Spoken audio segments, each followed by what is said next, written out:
Bonjour à tous, je suis Berge du magazine Sichar. Donc Sichar est une plateforme qui allie foi et lifestyle, donc féminité, afin d'apporter donc la parole de Dieu en fait aux femmes et de pouvoir en fait transformer les vies. C'est aussi une plateforme qui permet aux femmes de s'exprimer sans tabou. Et c'est d'ailleurs dans cette rubrique-là, une rubrique qui s'appelle Femmes de foi, Femmes de carrière, que je reçois une invitée aujourd'hui. Bonjour Lise. Bonjour. Et donc du coup, Lise va nous parler un peu de son métier, de son parcours. Le but c'est de voir aussi qu'on peut allier foi avec carrière professionnelle et que finalement notre foi ne va pas à l'encontre en fait de qui nous sommes forcément. Dans le monde, on peut avoir un métier, mais aussi allier notre foi à l'intérieur. Notamment, tu as répondu à l'appel de Dieu. Tu as vu que tu avais un besoin peut-être dans ce domaine-là et tu es conseillère en... Conseillère en images. Donc, je vais te laisser juste le présenter rapidement. Ok. Donc moi c'est Lise, voilà, je suis créatrice fondatrice du coup de Metanoia, donc qui fait donc une marque qui fait à la fois du conseil en images et aussi de la couture. Voilà. Et ça, alors, est-ce que tu peux me parler de toi en grandissant? Est-ce que c'est un besoin que tu as eu, une envie, des compétences que tu avais, que tu t'es dit je vais me lancer, aller, et comment tu allies ça avec ta foi aujourd'hui? Ok.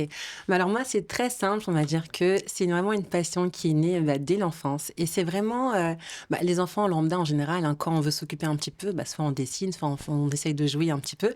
Et moi, c'était vraiment le dessin. Donc au début, c'était vraiment, on va dire, pour occuper mon temps, etc. Et à force, je me suis rendu compte que je faisais uniquement en fait des robes, des pantalons. Enfin bref, je dessinais uniquement en fait des vêtements. Donc en gros, c'est vraiment une passion qui s'est déposée en fait naturellement. Alors généralement, quand on est enfant, on se dit tu veux faire quoi plus tard, etc. Moi, en fait, c'était clair. Je veux créer, en fait, une ligne de vêtements, je veux avoir ma marque, etc. Donc, c'est vrai qu'au début, c'était surtout, on va dire, le côté couture, en fait, qui était mis en avant, qui était vraiment sur mon cœur. Et donc là, Dieu aussi m'a dirigée vers le conseil en images. Donc, voilà. D'accord. Amen. Bénis le Seigneur. Et donc, par rapport à ton métier de conseiller en images, donc tout à l'heure, on en a parlé brièvement, mais quand tu as des personnes devant toi, comment tu les conseilles, les valeurs que tu véhicules, comment tu introduis le Seigneur dans ton métier au quotidien? Ok, déjà en fait, le Seigneur vit en moi. Donc en soi, on va dire que les valeurs, en fait, que je vais véhiculer, on va dire, elles sont vraiment ancrées en moi et elles sont naturelles. Donc c'est vraiment ça. Et donc c'est vraiment, on va dire, à travers la bienveillance et aussi par rapport au fait que moi, honnêtement, hein, et même dans mon entourage, les gens le savent, j'aime beaucoup, en fait, quand les gens prennent soin d'eux. En fait, c'est comme si on me faisait un cadeau. Je vois quelqu'un qui est super bien habillé, qui est bien apprêté, c'est « Ah, t'es trop belle !» C'est vraiment quelque chose qui me fait plaisir. Donc, franchement, moi, ce que j'aime beaucoup, en conseillant les gens, c'est vraiment qu'ils puissent, en fait, révéler, en fait, leur vraie lumière et tout, quoi. C'est ça, en fait, c'est ça qui me booste, en fait. J'aime trop voir les gens rayonner et tout. Enfin, voilà, c'est ce que j'aime. C'est ce qui me motive. Gloire à Dieu. Une girl's girl, comme on dit. Alors, j'avais aussi une question, c'est que le milieu de la mode, c'est pas forcément facile et c'est pas un milieu, quand on pense à la chrétienté, on pense pas forcément à la mode. Et des fois, je sais qu'il y a...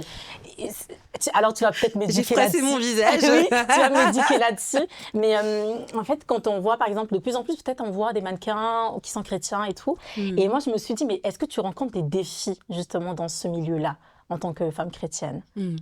En fait, on va dire que le défi, c'est que, on est chrétien, mais on est aussi dans le monde. Et en fait, il faut toujours en fait, avoir un équilibre entre les choses qui vont nous environner et nos propres valeurs. Donc, des fois, c'est un peu en mode... imaginons si je dessine quelque chose, je dessine ça sous quelle inspiration? Est-ce que ça, c'est inspiré un peu du monde ou c'est inspiré un petit peu du coup de Dieu? Ou même, en fait, dans sa manière de s'habiller tous les jours. Je trouve que c'est important quand même d'avoir une sorte de questionnement, en fait.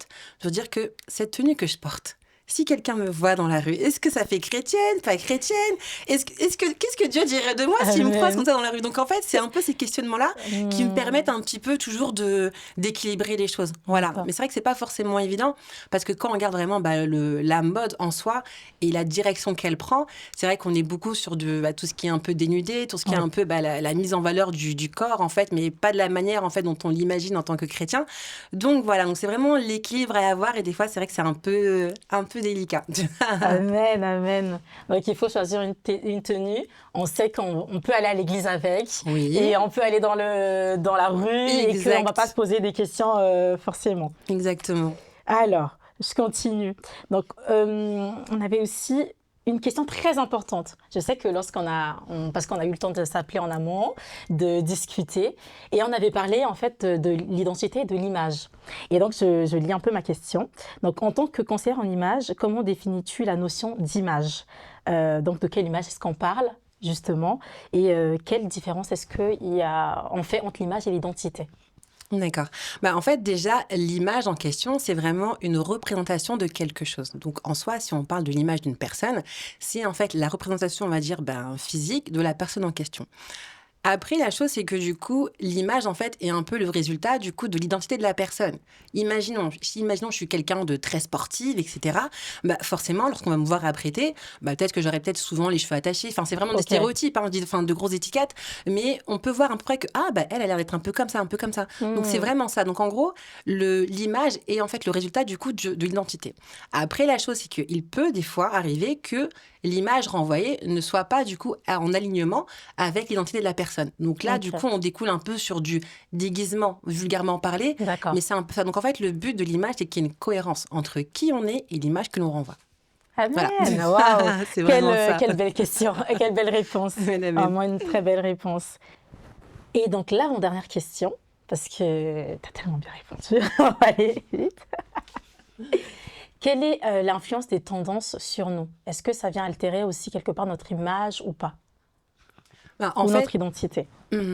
En fait, la chose, c'est que, donc, comme je disais tout à l'heure, en fait, on est dans le monde, donc forcément, on est vraiment, du coup, immergé, en fait, du coup, dans tout ce qui nous entoure. Et mine de rien, tout ce qui nous environne, en fait, du coup, va un peu créer nos goûts, les choses qu'on peut aimer, etc. Donc, la chose, c'est que l'on soit entouré, on va dire, par des choses qui sont chrétiennes, entre guillemets, ou pas, je trouve que le plus important, c'est de toujours faire passer tout ça, en fait, sous le filtre un peu du Saint-Esprit, entre guillemets, quoi. Dans le sens où, parce que, exemple, des fois, lorsqu'on va voir, en fait, que quelque chose est chrétien, des fois, on va un peu, des fois, baisser la garde. En gros, c'est chrétien, ok, c'est bon, j'y vais. Voilà. Et des fois, c'est du monde, non, j'y vais pas. En fait, la chose, c'est vraiment, du coup, de toujours éprouver, en fait, la chose. Pour voir, en fait, que, telle influence, est-ce que c'est une bonne chose ou pas? C'est toujours ça, en fait, d'être constamment, en fait, du coup, en questionnement, pour savoir, du coup, si ça, est-ce que c'est bon, digne de louange, etc., etc. Bon, voilà, je paraphrase un petit peu, mais c'est un peu ça, la chose. En gros, c'est que ça vienne du monde ou pas, il peut y avoir en fait des bonnes choses qui viennent du monde, mais tout dépend de ce que c'est en fait. Tout dépend.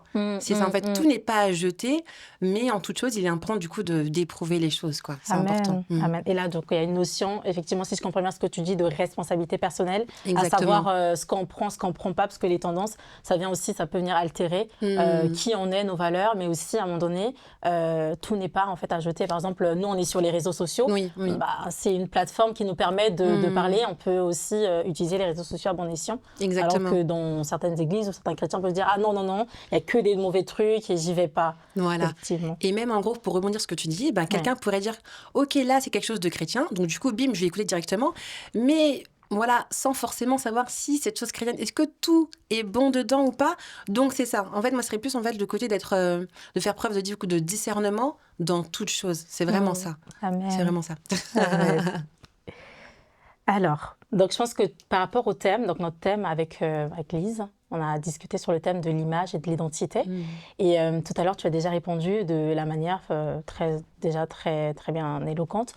Comment l'identité peut être impactée par l'image pour ne pas qu'on puisse se déguiser. Donc, en fait, les deux doivent être cohérents, ce qu'on renvoie et ce qu'on est. Juste ma dernière question, alors, pour toi, c'est de savoir quel passage biblique, toi, quand tu vis ta vie chrétienne au quotidien, par rapport à ton projet, par rapport à tout les milieux dans lesquels tu vas, dans la mode, tout ça, qu'est-ce que tu gardes au fond de toi et qui est le témoignage que tu rends de Dieu aujourd'hui pour ne pas que toi, tu sois altéré? Oui. Alors déjà, là, ce qui m'arrête tout de suite, c'est... je paraphrase, hein, comme on aime bien dire. Vraiment, c'est qu'en gros... l'homme fait ses pas, mais c'est Dieu en fait l'homme fait ses plans, pardon, et c'est Dieu en fait qui guide les plans, qui guide les pas. C'est vraiment ça, dans le sens où des fois en fait on veut faire des choses et tout, mais c'est Dieu, en fait, du coup, qui nous donne vraiment le go. C'est vraiment Dieu qui nous permet de savoir si la direction que l'on prend, elle est bonne ou pas. C'est vraiment ça. Et aussi que Dieu donne le vouloir et le faire. En fait, je Amen. trouve que c'est important comme ça au quotidien, on va dire, de s'accrocher à quelques phrases comme ça qui peuvent faire sens à chacun. Moi, pour ma part, c'est ce qui me fait un peu sens.